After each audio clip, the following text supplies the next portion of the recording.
Hey friends, it's JayRy. Thanks for coming back to the channel. It's JayRyWorld right here on Instagram and on YouTube. And guess who's back for 2022? It's Big Boy! So last season, we did 3 episodes, and they did really well. You guys were really interested in hearing the conversations that I had with Big Boy, and so we decided to do some more now for 2022. We actually left a cliffhanger. Yeah, we did. On episode 3. I was like, are we going to come back and do this? Well, you and some of the diehard fans were asking that as well. So anyway, thanks for being back. Today's episode is why Big Boy left Power 106. Oh, we doing that one today? Yes. Oh, so this is that's right. Be careful, we're gonna get sued again. Yeah, fuck that. All right. So, well, you know, I'll talk to you. Of course, yeah. It's just us. Right. It's just us. After I heavily promoted. Right. So that's today's episode. And if you don't know, JayRy, Big Boy, we work together. We're producing partners, have been for many years on the show, Big Boy's Neighborhood. It is the hip hop brand of the West Coast as far as radio and entertainment. We've worked together for decades building this show. And so, it was quite the shock to the industry when Big Boy and the show, which had been at that point, Power 106 in Los Angeles, was the hip hop iconic station of all time. That is no longer true. But at that point, shit, this is what we doing. The numbers don't lie. Right. But it's not a dig. I mean, it's just this is where we're at, And so, Big, let's talk about. We've done some episodes that already talked about, the long time that we spent, working over at that first station. But let's start this story with what were the final years? What was going wrong? Right. To which this giant move was even being contemplated. You know what's crazy about it, man, is I've had, and I've had conversations with people as far as my family and things of that nature. I've never really publicly went out and said why I left. There's people that probably thought I just woke up one day and I left home after 21 years. I never thought that I was going to leave Power 106 or leave Image Broadcasting. So it wasn't like there was this dangling carrot from iHeart and I fucking left and all this kind of stuff, man. It had been years of wondering what was going on and people playing with my fucking head and the show being taken away from us as far as who's sitting in the seat behind the back meetings, and it was just so much, man. And I was getting so secure in my insecurities, and my family that went on for probably 2-3 years. 2 years easy.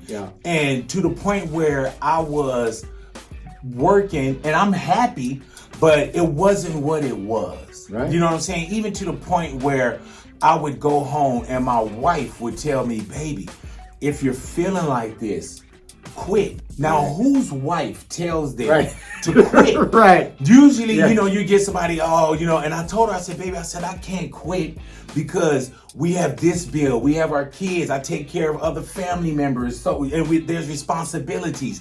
And so you don't just get up and quit. Right. And she was more so saying quit for your mental stability. Of course. Because she was watching what was going on with me at the house.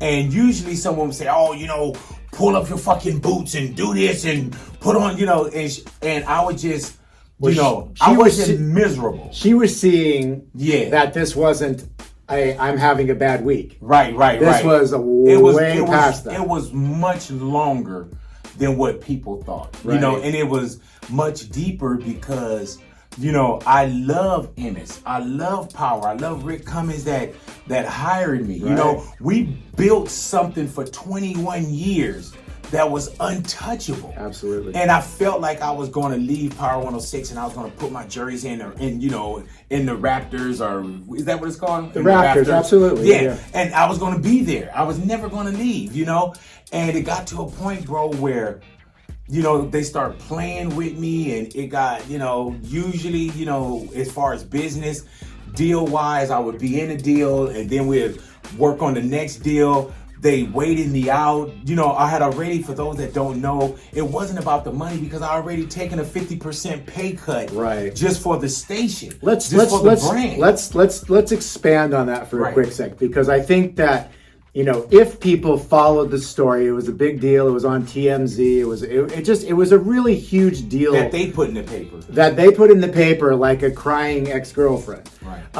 But what people didn't understand is that, this company that we previously worked for was constantly nickel and diming us to take back our own salaries. Right. And they know that. And even just sitting down with someone that was in the position, they told me I made the right move. They would have never said it back then. Yeah. But, you know, one in a very prominent position told me, he said, you know, you made the right move. So it got to where I was always the company guy. You know, I've made, you know, less than a lot of morning show guys across the board my whole career. I, you know, did endorsements and did certain things. I was a company guy. Right. When they asked me to do the, you know, the percentage of my pay cut, I took the 50% pay cut. Right. Which, you know, other people did that was in the business, not radio DJs, right, but some of our corporate people. Right. And what was the reason behind that at the time? It was kind of balance off the company. Balance off, and we need to do this. Okay, take 50% of my pay to make sure that things are right with the company. And this person took it, and this person took it, and this person did their pay at $1 per year. Now I'm on this pay cut for like 2 years. Right. Not realizing that some people put their pay back the next day. Some people put their pay back sick. No one told me that they went back to 100%. Right. So long story short, without getting into a lot of the business stuff, you know, I got waited out. I felt like they weren't going to renew. They made me feel like they weren't going to renew. You know, I was privy to a conversation that they didn't know I was on the phone, and it not just hurt my business feelings, it hurt my personal feelings. Sure. You know what I'm saying? So not knowing I'm on the phone and I'm hearing these people talk about me. Well, what was the gist of what was being said in this call? The gist of it was, I got waited out for my contract. Right. And just for a brief explanation, so when you're in these type of contracts, usually run about 4 years. When you're getting down to like the last year or last 6 months, the company that you're with has the exclusive right to renew you. So they start talking to you. Right. So you know that you're going to be back again, because we have been for 17, 20 years at that point. But this year was different. Yeah, so I'm not hearing anything. I'm going to my wife, and I haven't heard anything. You know, what am I going to do? You know, I know that they're out looking at other. I'm in my head. They're out looking at other people, so on and so forth. Yeah. So then, when at one point there was a promise of, when we renegotiate, we'll put you back to your 100% pay that you were getting. Right. So when I finally do get an offer, it's it's at the 50% still. So wait. After all the time of making you wait, then when they wrote you the offer at half price. Yeah, at half price. Already was, behind my back talking with the staff and manipulating people, so on and so forth. And that's when my guy said, you know what? I probably shouldn't have had you on that call, because he was talking to them and she didn't know that the person didn't know that I was on the phone. And he was like, well, that was a bad call. Those who shall not be named. Yeah. That was a bad call. You shouldn't have been on there. But I already heard it. I was fucked up. You know what I'm saying? But that right there. Okay, so many things right there. So first of all, as I tell our own staff, don't ever say anything you don't want repeated, because someone's always listening. Right. And that's exactly right. I mean, talk about a life-changing. Yeah, man. That person, if they even were thinking it, should have never said it out loud to anybody that represented you or was around you, right? So there's that. But also, I want to get to this, because I know you and I can definitely speak on this as well. When you work for a company for a long time, as we had at that point, it felt like they were more interested in making us feel small. Yeah, very much so. And knowing what you know now, obviously this is 7 years later at this point, right? Like, you are this icon of hip hop and radio and television and YouTube and all of these things, right? Everyone in the industry knows you, loves you. This is a must stop for the West Coast. Every show that's come up against us, directly is out of business. Didn't win, okay? And that's not bragging, those are just facts, okay? And I'm very proud of what we do. But that company, made it a point to constantly diminish. And you know what? I was used to it, Jason. You know what I'm saying? Yeah. I didn't know how. That's what I was used to. I was used to, not being bigger than the logo, and I was fine with that. Yeah. I was used to things being taken away, or this is just what you do. It was, this is an honor to work here, and it was. It was. It was an honor to build with them. We built something, so that's why when everything went out, I never shit on the company, bro. Right. And I tell people, and I told my guy that hired me, I sat with him and I said, bro, just because I said nothing doesn't mean I didn't have something to say. Of course. That doesn't mean I had nothing to say. Right. I know, just like a relationship, bro, I know your intimate secrets. I know what you think about your audience. Right. I know what your research is. I know how bad you speak about others. Yes. I know the hallways. I've been privy to a lot of the bullshit. Right. So when you did that, I could have did a green light that would have fucked the whole nation up. Yeah. But Yeah. I was in a position where I said, you know what? I'm going to take this. I'm going to be blessed with it. I know what I got to do. And even when they start to pick apart my team and put all this shit in the newspaper, I could have played ignorant tennis with these motherfuckers. Right. But I didn't. And I would have been looked at as the guy, and I don't give a fuck. I would have been looked at, he's bitter, he's this, because they put me out there, dude, look how I'm dressed. I'm not about money. Yeah. Money has never motivated me, right. But I do want to be paid accordingly, and that's not bad. And then people were upset because I left Power. I left Power because of my family, bro. I left Power because the way you made me feel. I left Power because you made me feel like I had to get out, and I saw no value until somebody else saw the value in me. That's right. That's why I left, bro. So it wasn't about this dangling carrot, this, that, or the other, man. I felt pushed. And then when I felt pushed, I saw something else. Even under the mentality that I was under, I was still hoping that this iHeart deal didn't come through because I still wanted to be at Power. I remember those conversations. I still vividly. wanted to be. And remember, we had a conversation where I was like, man, I want to stay. Right. And I talked to real people that loved me. Yeah. Not about people that, wanted to see something, or we could do better over there, or let's go. It was people that really said, bro, this is what I feel you need to do, because I was lost. Yeah. I literally got sick. I went through it, bro. It wasn't, and I had people that said, oh, you left Power. If you worked at Pepsi and Coca-Cola offered you a clear mind, yeah, and saw your worth and wasn't dealing with the bullshit, anybody that's dealing with their family, you would leave. I was loyal to the soil for 21 years. Yes. And it wasn't the best 21 years. I made it the best. Right. Because I knew how to deal. I was happy anyway. Yes. You know what I'm saying? The other people wouldn't have put up with it. Right. And I'm not saying that it's a bad thing, or now I'm talking this. I could have said this long ago, and I got way more to say that I won't. Right. It's just that they try to make me look like a villain.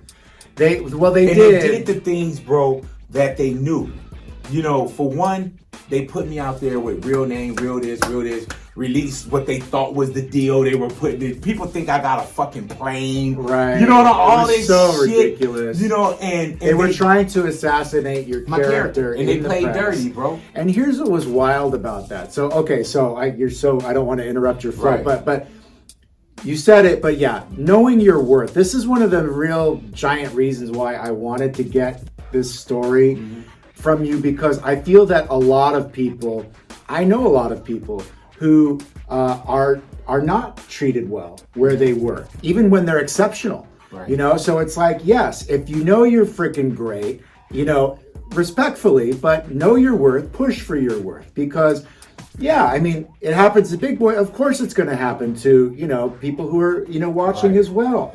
And then when we get to the part about, right, where now this company that is not renewing, making us feel like, they don't want the show, they don't want to be in business with our show anymore. And then all of a sudden, then we go and they let the contract elapse, which then means that now Big Boy, because this company has not renewed, Big Boy had the opportunity to look at other offers. So all of a sudden, now that there was someone who was interested, oh boy, what a shock. Like, what a bunch of dummies. I can't believe they thought that nobody would want to pick up our show. But I didn't even think someone would pick up. You told me. We'll tell that. Yeah, I didn't think. I told Jason, I said, man, where am I going to go? Because I was very insecure, and I was like, where am I going to go? Nobody wants this. Nobody. Yeah. And you was like big, and you talked about somebody wants you, and somebody flipped the station, and I couldn't see it at the time, you know? And even when I went back and did the counter offer for less than I was making years prior, way less, they went silent for 6 weeks. I didn't hear nothing for 6 weeks. So if you don't hear anything when your contract expires and you don't hear nothing for 6 weeks, you're like, fuck it, it's over. It's over. It's over. I mean, so you do start. It's called ghosting. Yeah. If somebody doesn't talk to you for 6 weeks, you know what I'm saying? They don't want to go on a date. So I was like, okay, well, and then when iHeart became interested, that's when they became interested. Right. That's when all of a sudden, I don't want to date you anymore. Well, he want to date me. Oh, hold on, come back, love. Oh, hold on, I'm angry, and let me put out personal things about you to attack your character. And so once iHeart came and talked to me, that's when I started hearing back from them. And I told my wife, she was like, oh, babe, they're going to match this and this is going to happen. And I was like, I told her, and I'm so fucking foolish. I told her, I said, baby, they're not going to offer me that, because if they had it, they would have just given it to me. Mm-hmm. And I'm thinking that for real. Like, if they could have gave me what this other company is offering, I know them, they would have gave it to me. And she was right. Yeah. Well, your wife was right as far as like paper, but in reality, there was no way the two companies could make an equal offer. And I'm not talking about dollars. I'm talking about career move, the syndication. Yes, all of the tentacles that iHeart has, because they are the biggest broadcaster. They've been doing it a long time. They have the most stations. They have the most reach. The station that we were at was really powerful in New York and Los Angeles, but not too much after that. So there wasn't much they could do working with us on building your brand with concerts. When I sat down with a strong power that be from, that worked with it, he told me, he said, you made the right decision. We wouldn't have been able to give you what you have, and not money, with, syndication. And they said we would have came back and tore up the deal a year later, or asked, could you not, set back and I would have. I would have. Yeah, well, they were pretending. I broadcasted from the hospital. I walked with IVs in my arm from the hospital to go on live. We and Power gave each other I gave them everything, bro. I did the show after I had my surgery and I had complications, so I would do my show from the floor, laying down, and Jason would put the mic in front of me, because I love what I do and I love the fucking logo. Yeah. There were times, bro, when I loved the logo possibly more than I loved myself. Yeah. And that's fucking crazy. And I know it sounds crazy when you say like, oh, I wouldn't have did something wild for the logo, but I'd use the logo even to help and better judgment. Right. I gotta be. You were shortchanging yourself at their direction at times. Right. You made a good living, but they made a better living. Right. And they didn't come back around to check on you. Right. And that's not fair. Especially when you were the number one show, the number one earner. They literally should have had your face next to the logo, because every staff meeting, every event, you were the one that hosted it. Yeah. You were the key speaker. Man. You were the whole thing. Said, it wasn't a crazy run. It just started, when something's not right. Yeah. It just started to get where things just wasn't right. We were losing control of the show.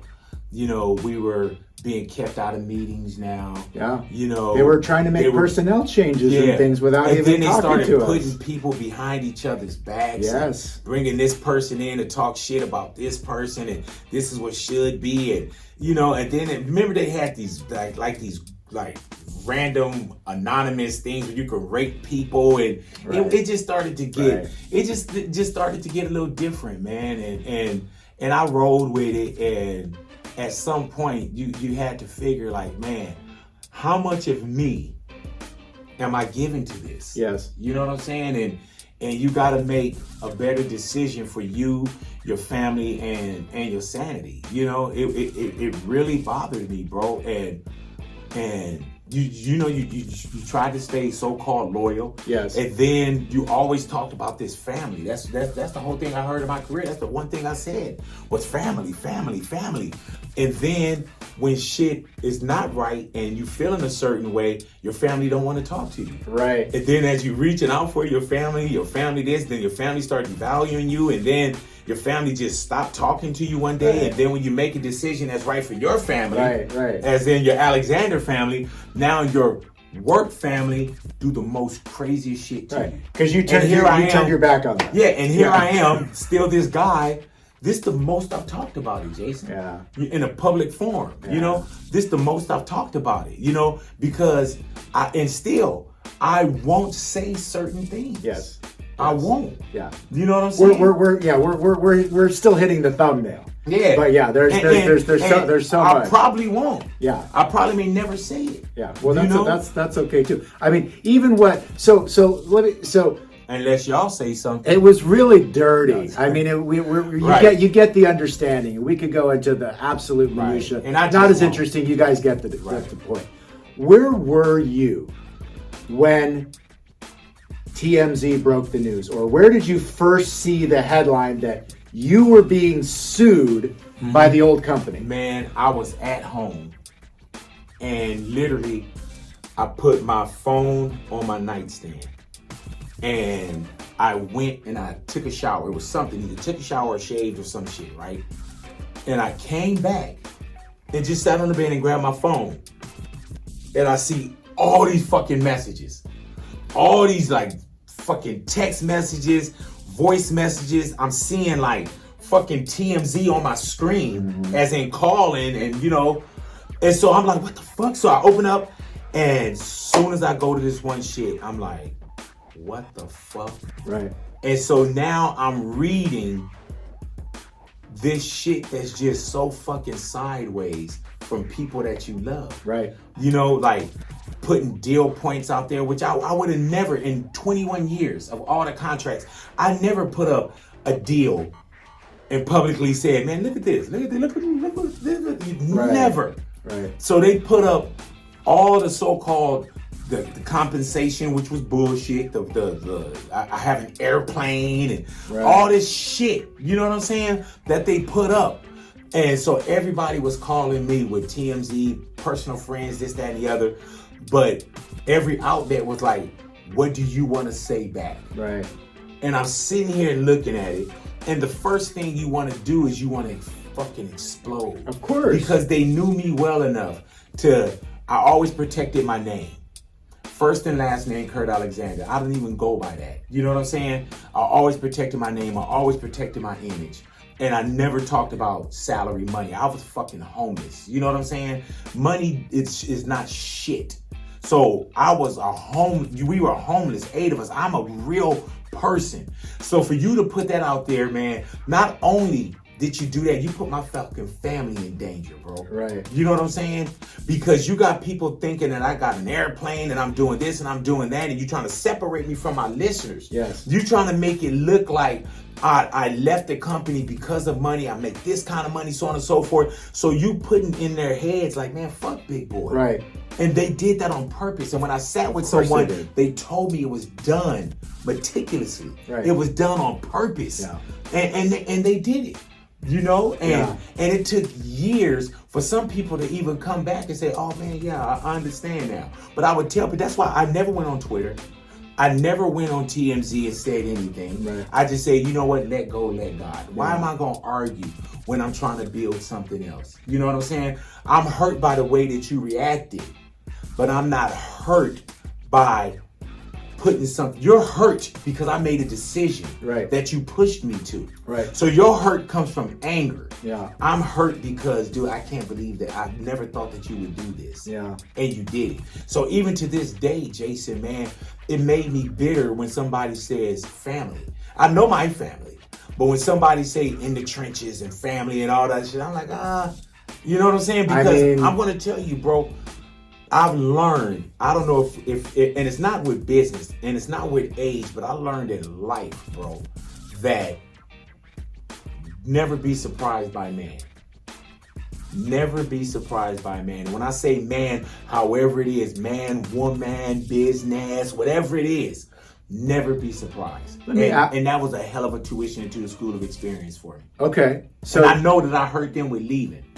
But they also hurt me with how I was staying. It's cause and effect. Yeah. It's cause and effect. You never would have left if they would have renewed the deal. And right. I would have never left. And then if they would have treated you like the loyal person that you had already been for 21 years. I would have never left, bro. I wasn't looking to leave. We would have still been there if they were still in business. Yeah, and my thing is this too, bro. You know, you could be somewhere and love this hamburger. And love the hamburger, and that's all the hamburger you had. And then one day they don't want to let you in the hamburger place. Right. And you say, fuck it, I'm just going to go try this burger over here. And you get a better burger. You're like, man, I didn't know I had to have this shit over here. So I want to talk about the lockout next, but back up for a quick sec. You said never be surprised by a man, right? So like somebody, you never know what someone's capable of, right? My paraphrase. Right, and they try to say the same about me. Would you say that event that we're talking about right now, is that the most shocking thing that you've seen in your life? Of like behavior? Meaning never be surprised by someone. Is this the pinnacle, you would say? Oh, definitely. Okay, yeah. Definitely. Because who it was and how long we had built. Right. You know what I'm saying? Like even when I broke up with my ex, I didn't feel a fraction of what I felt like with my divorce from power. Right. Not a fraction. Right. You know what I'm saying? So it was shocking. Yeah. I mean, it sent shockwaves through the industry. Man, if not only shockwaves through the industry, if it sent shockwaves through me and people that really fuck with me. Yeah. And I had to like talk a lot of people down. You know what I'm saying? Oh, I know exactly what I you're had saying. to put a lot of green, you know, because they was getting death threats and all this from people I didn't even know. Correct. But I had to like really cool the water. Right. On just a lot of people. People love me, bro. Yes. Like I haven't done people shitty, and I have people that don't give a fuck about radio and winning this contest or something or going to it. They love me. Yes. So I was getting like real calls from people that I was just like, nah, man, you know, I'm dealing with it, this, that, and the other, so on and so forth, you know. And these aren't threats, because I'm not saying what people were saying, but I, you know, I just say, you know, let me get into what I do. Yeah. You know, I'm far from a punk and all this kind of shit. If it had happened years before, it would have been different personally for me. But I'm in a different place. I got kids. I got wife. You were 20 years into building a legendary brand at that point. I mean, you weren't just the kid that had been discovered at the beginning. Right. I mean, you understood the value, which again just exacerbates the point that you were the best thing for that company because of your loyalty and you're smart. They always put you with the client in the room to win it over, to win it back, because you were smart. You were the only person that could anchor a day-long episode when 9/11 happened. Like all of those things that the company just like took for granted, and then at the end, there's all of a sudden it's like, wait, big boy who? Yeah. You know? And you know, and I don't push away the platform that they gave me as well. Yeah. You know what I'm saying? That's why I think I honored it. You know, and I think I honored it to a fault at some point. For sure. And, you know, like I always say, we built something. Yes. And, you know, there's one person, you know, a lot of people was talking shit, so on and so forth. But there's one person that I felt like, oh my God, dude, like I hurt him. It wasn't the company. Yeah. And that's Rick Cummings. Yes. Like Rick Cummings gave me my break in radio. You know what I'm saying? So we were on the phone when I knew I was making the decision. We were on the phone crying with each other. You and Rick. Me and Rick. You know, and Rick, understandably, when I made the decision, Rick didn't talk to me for over 6 years. We just caught back up when it was about time for me to get my start. Correct. We reached out for each other, lunch, this, that, and the other. You know what I'm saying? He came, we sat down, we talked about everything. Even some things he didn't know as the top dog in the company. Yeah. When I told him this and I told him that, he was like, I didn't know. Then he told me, someone told him, but they told him I fucked the deal up. Not I as in Big Boy, but that person. Correct. You know, but they weren't going to say that back then. Of course. You know what I'm saying? So sitting with the him. whole world already knew they fucked the deal up. The entire world for Power 106, the iconic hip hop brand in Los Angeles. You're like angry, since huh? the no, we're gonna get, by the time we get to the end of this, you're gonna see how happy we are. Yeah. But no, I'm passionate about this is and then you saw this is you, but also this is us. Yeah. I haven't even committed to a marriage as long as I've committed to this show and this brand. This is what we do. And then you saw it, bro. You were in even the meetings that I wasn't in. Yes. You know what I'm saying? Oh, for God's sake. You heard some of the hardcore the pettiness, stuff the nonsense of treating us like we were little, ants. Yeah, and then the comments, you know what I'm saying? And so dumb. So I mean, so all of this is happening. They don't renew. We're talking across the street to iHeart. They're really pissed off. The lawsuit happens. Then the lockout. Yeah. Let's get to the lockout. What do you remember about the lockout? And it's exactly what you're thinking at home. They told me, after I made the decision, I'm sitting in an office, and they told me, it was a Friday, and they said, well, you know what? We want you to will you do a last show? I think, and I was like, yeah, I would love to do a last show. So I was supposed to do a last show on Monday. So they're like, yeah, I think you should come back to your last show. So I'm like, fine. I want to bring a lot of the people back for this last show. Fuzzy, Tattoo, Liz, all these motherfuckers that we do it in style. Yeah, like QDZ, like everybody that touch, and there's so many other names. But I'm walking out. It's Friday. I'm going to do my last show on Sunday. I get to the car, I get in the elevator, get to the car, and I'm driving away. And before I even hit this freeway over here, I could have doubled back. Before I get to the freeway, they're like, hey, I'm like, hello? Hey, such and such and such and such. I'm like, hey, hey, big boy, such and such. I'm like, oh, what's up, such and such? I'm like, the last show is not going to happen. So they made sure they got me out the building. And probably had like the police on call or some shit like that. But they got me out the building.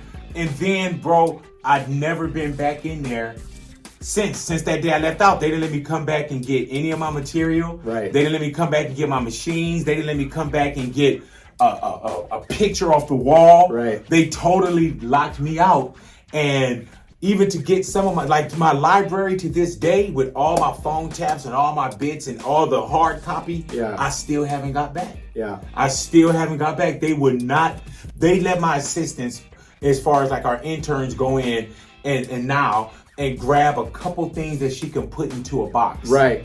Out of 21 years. Right. Grab what you can right now and get out the building. Right. But I never knew that I was leaving the building. I thought, which makes sense that you wouldn't allow me to come back on and say, hey, this is Big Boy, I'm leaving, and next month I'll be at such and such. I understand that, but just sit in the room with me.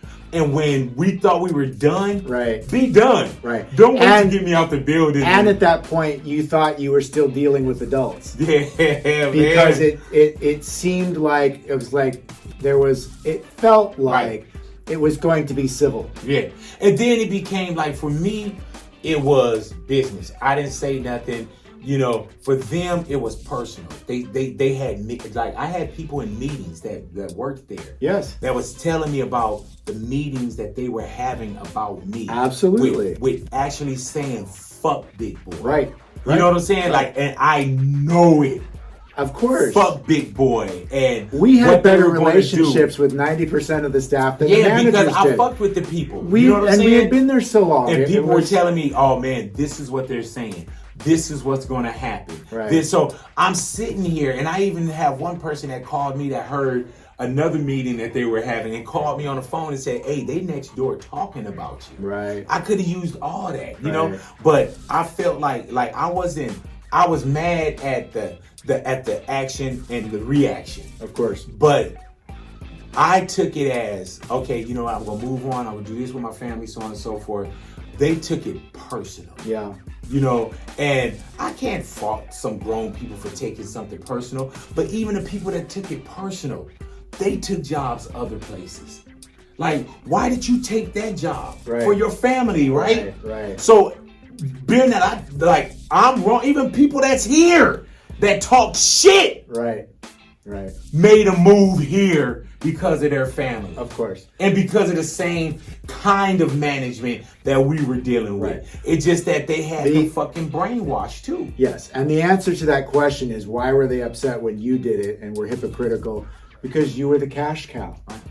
They played chicken with you, the show, your deal, your livelihood for 21 years. They played chicken and they lost and they were bitter. And then they blamed you for all of it. Yeah, and it's like, I want to give just a hint of detail in that part where you said about like what the lawsuit was entailing. One of the things that this lawsuit requested the court to do was for us to never work again. Right. In radio. Right. Literally, that was one of the requests. Our old company put in this lawsuit, make sure they don't ever work in radio again. I mean, we're not talking about, oh, could you make $50,000 more over here, there? No, we're not talking about that. We're talking, you can never eat again by doing work what? In radio again. I mean, like, let's not get too much into that though. Oh, okay, but let's just, but like, after, I mean, we're so far down the road now. How did that make you feel when you like saw those words on the page? Man, that's like somebody telling you to starve your family out.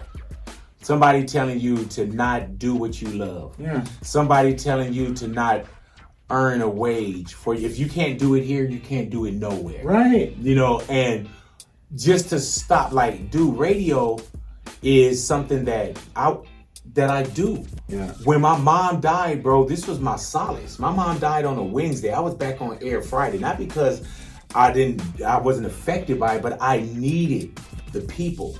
I needed the phone calls. I needed the laughter. Right. You know, so you were trying to take a big piece away from me that I got so much happiness out of. Not only giving happiness, but the happiness that I felt and the happiness and the love I received back. Of course. You know, and it's not about what you get bi-weekly. It was like, this sounds fucking ridiculous. It was so ridiculous. And again, like, anyone that would say, and even their lawyers, whatever it is, to put that in there, that's like me saying, hey, you stop doing law. Right. And you stop doing what you love and what provides for you and your family. Right.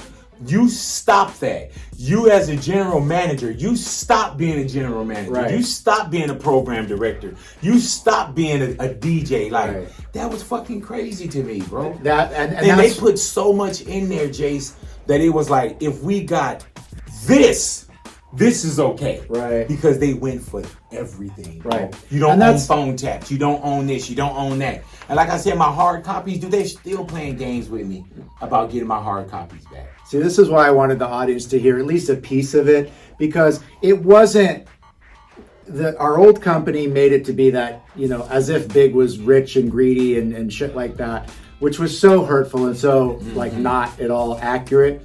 But no, the truth of it was they were so hurt. They wanted us to never work again. And I just wanted people to know that, because like that, like I think anybody, even with the example that you gave, it's just like how dare they? How dare they say that, like, just because, you know, you're not here, you can never talk to anybody again. You can never entertain anymore. Yeah. Like, oh, for God's sake. Like, that's, it was just back on the pole. And I mean, you know, those were lost different all times. this weight. How can I go be a bodyguard again? You know, bad knee and shit. So yeah, but you did get that oil endorsement. Yeah, so that was good. Okay, so things were at this point, like, the lawsuits going on. We're paralyzed at this point because we cannot work in Los Angeles. Right. because technically we've been locked out of Power 106, Right. and yet the contract's not up. Right. So we're in this weird space. And then here, from my perspective as business partner, as executive producer, the person that has to make sure the show goes right, this was absolute fucking panic. Yeah. Because we still had to create shows for the whole rest of the country. So even though our station in Los Angeles said, no, you're on the bench, we still had 30 cities that were buying the show on a daily basis, which we still had to make shows for. And we had none of our music, none of our bits, none of our phone tap intro, none of our drops, no studio. Hell yeah. Okay, so I'll tell how that played out, but okay, when this was happening, were you really internalizing that, or were you thinking more like, Jason will figure it out, or how did that affect you? You know what? I felt like you would figure it out because we had to. We couldn't tell, 30 other stations, hey, wait 30 to 45 days and we'll be back. And I'm going to tell you guys straight up, man, like in radio, and especially what I heard through my whole career from, upper management and meetings, they would tell you it takes 2 weeks for your audience to forget about you. That's been in my head. That's like my Pavlov, like my ringing the bell. Like, it takes 2 weeks for radio to forget about you. So when they gave me the lockout, and I even told them, I said, I'll work all the way up until my contract ends. Mm-hmm. I'll work. I wanted to do the concert, the concert that we were doing for Valentine's Day. I said, I'll do everything. So their plan was the audience will forget about it. We'll put somebody else in the mornings.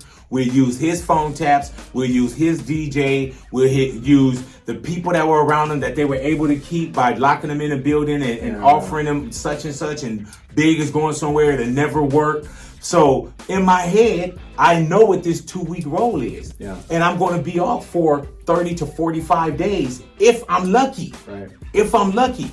So yeah, I was fucked up, bro. I was thinking like, they knew what they were doing. Of course they did. Totally took my voice off the radio. So it was more so out of sight, out of mind, out of ear, out of mind, out of your car, out of mind. So I knew what was going on. And then it was the sabotage, and it was the slander, and it was everything else that was going with it. And I wasn't going to go on Twitter and talk shit. I wasn't going to go on Instagram, and start posting. And this is before stories and all that shit. So I wasn't. So it silenced me. Mm-hmm. You know what I'm saying? It silenced me, man. It got me to a point where I wasn't talking to people every day. I wasn't coming out defending myself. So I was taking all these fucking public lashings that I felt like, that shouldn't have been, put upon me. Of course not. So I just laid cold, and we still, and even when we were doing our national show for the obligation that we had across the country, Power in LA was like, we super served that. Yes. But you still have these obligations around the country.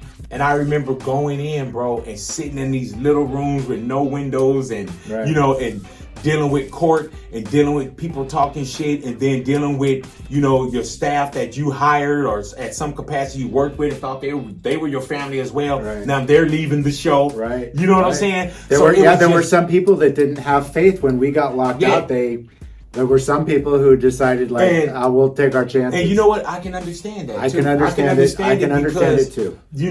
We couldn't promise them at that point that we would ever be on the air again. Yeah, and my thing is this, I can understand someone believing in the brand more than the man. Yeah. I can understand that. So if there were people that said, hey, Big, I'm going to stay here. All right, cool. Yeah. I just felt like some people did it in a very shitty way. Oh, for sure. I'm on my way, and then they didn't show up. Correct. So those are the things that, like, if you just said, hey, there were some people like, hey, I'm going to stay here. All right, cool. Because if I felt like somebody was going somewhere else and they said, Big, come with me, I probably would have been like, nah, man. Right. You know what I'm saying? Right. Where you going? What's going on? You got to rebuild it? Nah, I'm straight. So I can understand that. It was just the way some people did it that made me also, I wasn't surprised by man or, woman.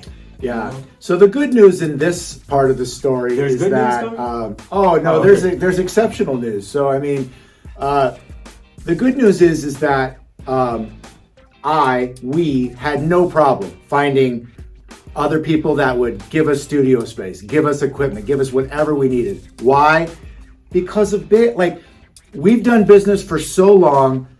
Big does good business. Big treats people right. Big treats the audience right. So, we didn't have any problem whatsoever of having, other broadcasters and other people that knew us. Not even people we necessarily had made money for, said, come over. Right. You've always got a home here, whatever you need. And so that, like, literally, was the thing that, like, stopped my hair from falling out. Because, like, this was panic for me. Yeah. Oh, and so thank the universe, thank God, thank whatever matters, your family, that we had your goodwill that you had put in all those years, because everyone had our back. And then you also, in this time, because of the lawsuit and everything, there were all these things that we couldn't do, we couldn't say, you couldn't talk shit on your social media, because then that was going to become evidence. But you did really want to connect with people, and so you threw a couple of really small events. Yeah, so what I did, man, was, of course, I my whole career I've been around people. The pandemic now, it's a little bit different because we don't gather. But, there were people that were worried about me, people that didn't know where I was at. You know what I'm saying? Of course. So I did go on my social media, and I went on Instagram, and I said, hey, I'm doing just to get together. I just want to see y'all. Right. You know what I'm saying? So we got this spot, and listeners came down. I wasn't going to sit there and talk bad about the company. I was just like, hey, I'm looking at something, God willing, I'll be able to pop back up on you. Right. But it was just people there. And to this day, people send me the picture. Like, oh, remember this picture? Yes. Remember that? And I can't tell you how many conversations I've had where it's like, you made the right decision. Right. How do I get over there? Right. This is what's going on. Eventually. Yeah, eventually. Eventually. You know what I'm saying? Because in that moment. But they also turned a lot of people against me in the hall. Yeah. And then in the moment, there was like a line drawn in the sand. It's crazy. Don't you dare talk to him. Literally, they were telling people, like, somebody saw me talking to somebody across the street at a sandwich spot, and they called the person into the office and told them, don't talk to me. Right. Literally, they would have people, I would like check in with somebody, and people just kept it real. They was like, hey man, they had a meeting about you yesterday. They don't want nobody talking to you. They were checking people's Facebook connections. They were checking people's Instagram connections to you. Pulled me down off their Instagram. There were people that I just just lost in the divorce, and the divorce wasn't even final. Technically at that point, man. So I never went out and said, fuck power and fuck image and fuck this and fuck that and fuck this. And to hear meetings where multiple people said, man, the words "fuck big boy." Yeah. You know what I'm saying? They would have never said that to my face. I was just gonna say that. Never. I go. Matter of fact, you can tell that wasn't done in person. I used to roll around looking for him, Jace. I remember one time Fuzzy caught me. That was the only person that I won't say it, but I saw them at a concert one night, and the person I saw them, boom, and I was like, yep. But the person saw me. Yeah. And man, they made this beeline of some stairs and all that kind of shit. Of course they did. And not like as if Big was going to lose his whole career and not at all. Be violent. But just the embarrassment and the humiliation of not being able to look you in the eye. Like, come on, bro. Like there is nobody that I couldn't look at. Yeah.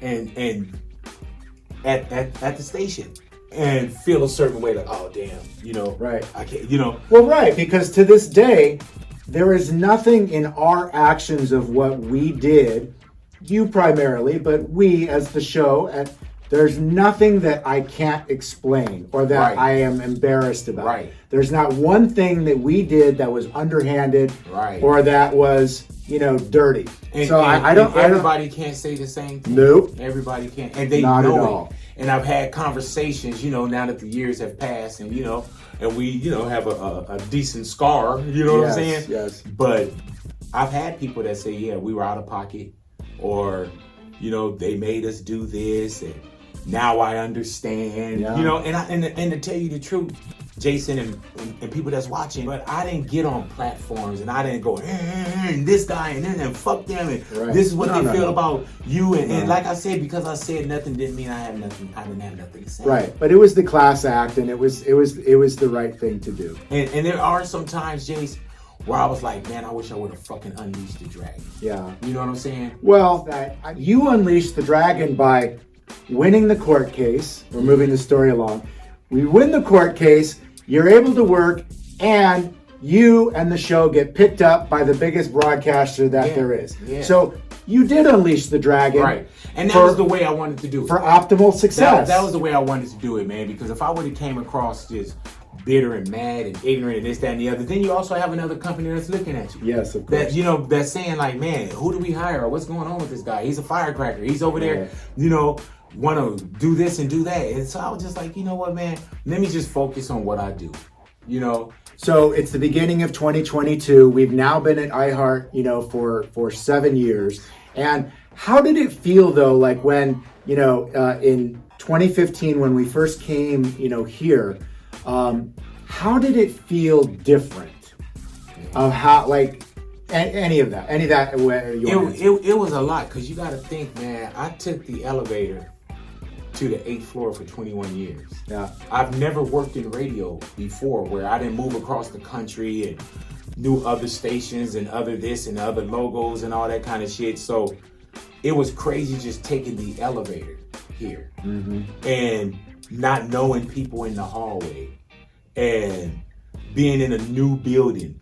But you walked into a new building with new energy. Yeah. And you walked in with people for whatever reason. If they didn't even know you, or they just trying to sell you to an endorser, or but they had a real interest in you or your product. Yes. You know what I'm saying? And you walked into people that were eager and enthused and ready to work and smiling and understood the brand and the worth, and they made you feel like you were worth something, right? As opposed to worth less, but knowing that you were worth something. You know what I'm saying? So it felt different, And as you know me, Jason, I've always said this many a times. I said, man, I'm change resistant. You know what I'm saying? I know it well. And so going through, I learned so much in that divorce or that change. And not just business, I learned life, bro. Like, I learned that everybody doesn't love you. Right. You know what I'm saying? Because I thought everybody loved me, man. People love Big Boy. And not braggadocious or not egotistical. I just like, man, people, like, I love them and people love me. Yeah. And I've never had so many opinions about me personally and professionally. So it was already a dark path that I felt like I was walking. And when we walked into the building, we still didn't know. You know what I'm saying? And we loaded up and, 2 weeks of Ludacris and Dr. Dre, and everybody showed up. Kendrick Lamar first week. Everybody showed up. You know what I'm saying? Kevin Hart, like, everybody showed up. And they didn't show up because they didn't know Real, the logo. They didn't know what Real 92.3 was. There was no but such they thing. said, Big Boy, I will be there for you. Real 92.3 was invented for Big Boy's show to move over to iHeart. And put it this way, man, it wasn't even Real 92.3 until one night they was like, well, this is what we're gonna call it. Yeah, actually there was another name at first. Yes. So it was like we walked into a land of unknown, but we stepped out on faith even if we couldn't see the whole staircase. We just knew that we had an opportunity and we had to make the best out of it. For sure. And by making the best out of it, bro, you don't look to say, well, we're going to do this and we're going to take money off their books and we're going to do this and we're going to do that. You just got to make sure that you put out the best product. That's right. And you work harder and you work smarter. And with those things, if other things happen to other companies and other businesses, that's what happens from you staying focused and doing what you got to do. Yeah. I couldn't worry about, like, I can't even tell you the last time I've listened to Power. Yeah. Because I wasn't, to this day, I'm not worried about what's going on over there. And you know it as a rule. Whatever's going on, don't bring it to me. Right. He's told people whatever's going on. When Cruz was over there talking shit, right. Don't bring none of that to me. Right. It's so true, because there's very little that can be done while we're on the air, and it just becomes a big distraction. What I do want to move along and ask you about also is, do you remember the day that the launch started of Real 92.3? It was so weird because, technically speaking, you weren't allowed to step foot in the building at Real 92.3, even though iHeart had already made that decision to launch it. I'm literally in the car, and this is what I mean by throwing stones and this kind of shit. So, End of the Road is the last song that they played on Hot 92.3, right? And then you get into the all this radio noise and all this shit, and then you hear, yeah, who got the power now? And I'm sitting in the car and I'm crying, listening to End of the Road and this journey that I'm going into and what I had behind me. So I'm an emotional, I'm an emotional wreck. Yeah. Then I hear this, who got the power now? And that's like, who got the power? Yeah, we got Big Boy, we got the power. And I remember what that sounded like. Yeah. And I called the powers that be here. Yeah. And I said, hey, bro, is that the way we're going to do radio? Yeah. It was really aggressive. Yeah. I was like, is that the way we're going to do this? And I had them pull the promos. Yeah. You know, anything that said who got the power and the power's off and all we're this turning kind of the shit. power off. Yeah, we're turning the power off and yeah. aggressive. Because I'm telling you, man, I think to this day, we would have put a wedge between Los Angeles. And people are very dear in Los Angeles to what they're dear to. And people were dear to a brand of Power 106. Yeah. And people were dear to the man or the brand Big Boy and what's coming on. And I think even to this day, we would have put a wedge in. Right. And we would have made it like, man, fuck Power. And man, fuck this. And phone calls would have been a certain way. That's never how we've won. And I'm, yeah, exactly. It's never how we win. And I never was concerned about what Seacrest was doing or what Kevin and Bean was doing and what Woody was doing and what whoever it was, bro. Right. I wasn't concerned about what they were doing. I didn't like that kind of radio. Right. And I wasn't going to be a part of a brand that was going to, if that's where we started off, right? Where were we going? Right. You know what I'm saying? You could have made it dangerous for me to walk around in LA. It was hyper testosterone. Yeah, man. And real talk, it was people that didn't know LA. They knew radio and that could work other places and we going at them, so on and so forth. But they didn't know Los Angeles. Yeah. And the love that people have here. And we were not only on your dial, we were asking them to make a hard choice of who you fucking with. Of course. And that, nah. So that's February of 2015. We're now February of 2022. Happy anniversary. 7 years here at iHeart. What do you love here that's different? You know what, man?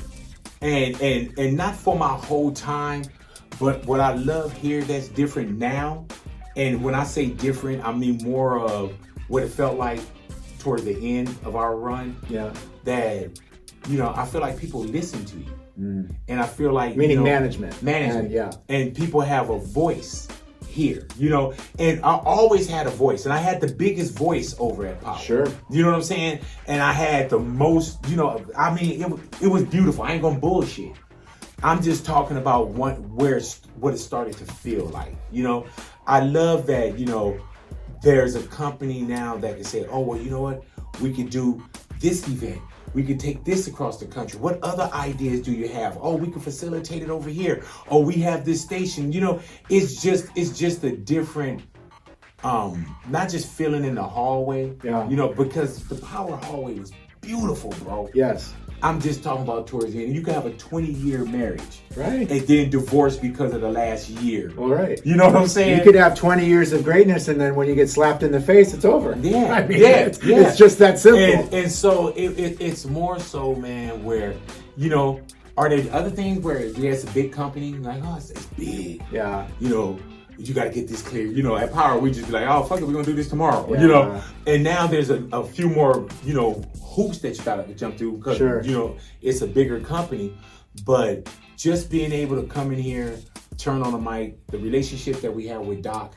You know, I talk to Doc, our boss, man, who's not just, you know, the boss here, but across the country, a powerful position. Absolutely. I talk to Doc more about everyday conversation and silly shit and dumb shit and just laughing on the phone with him than I ever talk radio. Yeah. Ever. You know what I'm saying? Well, it's a very different relationship. Yeah. And I think that, you know, if I could also say, I think that there's just a lot more respect here. Mm-hmm. That is my number one word of the point of differentiation. Mm-hmm. I feel that there's so much more respect given here. They really love the brand. Right. They love you. Right. They respect what we do. And they put into it. They're not micromanaging. They're very invested in what happens like with my this. thing was, man, you know, like, they were like, oh, Big got it. You know, I was paying salaries over at Power because they weren't paying people. Correct. So I was paying salaries.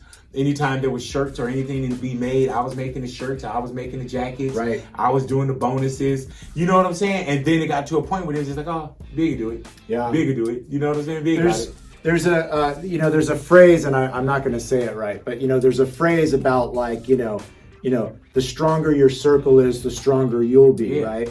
And that's one of the things that I am so happy for you and therefore us and the brand is that you actually get to work with other stars and other giants in our industry now. Yeah. So like we were by ourselves really over there. I mean, again, you know, New York had a very strong hip hop show that MS had, but it wasn't like nationwide. It wasn't like on the top of everyone's tongue.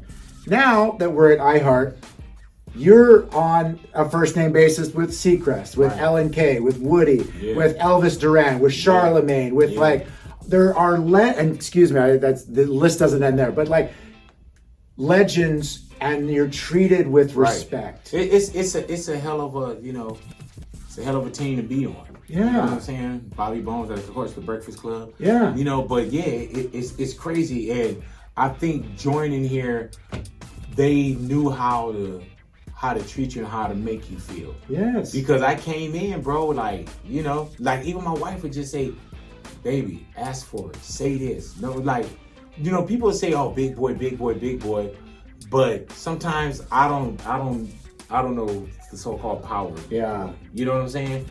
And I'll be the most quiet in the room. Even though you hear me on radio, so on and so forth, I'll be the most quiet in the room. I don't want to ruffle any feathers out. You know what I'm saying? Like, and sometimes, man, like even with you be like, man, no, fuck that.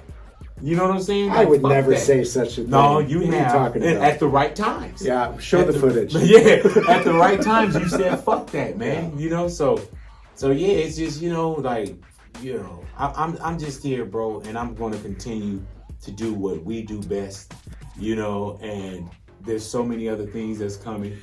No question. Yeah. And I feel like it's a really good time, like at this moment, even though it's crazy and people look out their window and think the world's falling apart with, you know, with COVID and Omicron and the freaking homeless problem and then the I'm economy. pretty sure there'll be a new one. You know, it's Omicron at this time. Right. But like for entertainment, for radio, for Big Boy's Neighborhood, all of the entities and all the things that you work on. Like, personally, I've never been so excited, optimistic, because the world still needs to laugh. Yeah. And they still need to have someone they trust. Yeah. And you know, like, that is something that you can't manufacture. And so, yeah, I mean, it's great. I mean, we started obviously with the drama of where, you know, this episode, but it was crazy. Hey man, people want to look at this shit like, was Big, man? Like, I mean, you had every it's right. passionate, bro. Yeah. You know, it's passionate, man, and you're still trying to find yourself continuing to take the high road. You know what I'm saying? Yeah. You know, and I've had many nights, bro, where I was like, man, no, fuck that. No, fuck that. Especially early on. Man, oh, sure. Fuck that. Who the fuck they think they fucking with? I had those nights, bro. You know what I'm saying? Like, and, you know, I mean, you let go, you let God, and here we are. Yeah. You know what I'm saying? Absolutely. All right. Well, Big, I really appreciate you jumping on with this, just jumping on this quick little, conversation. You got all that shit. But anyway, so yeah, this is of course our I would never say this shit.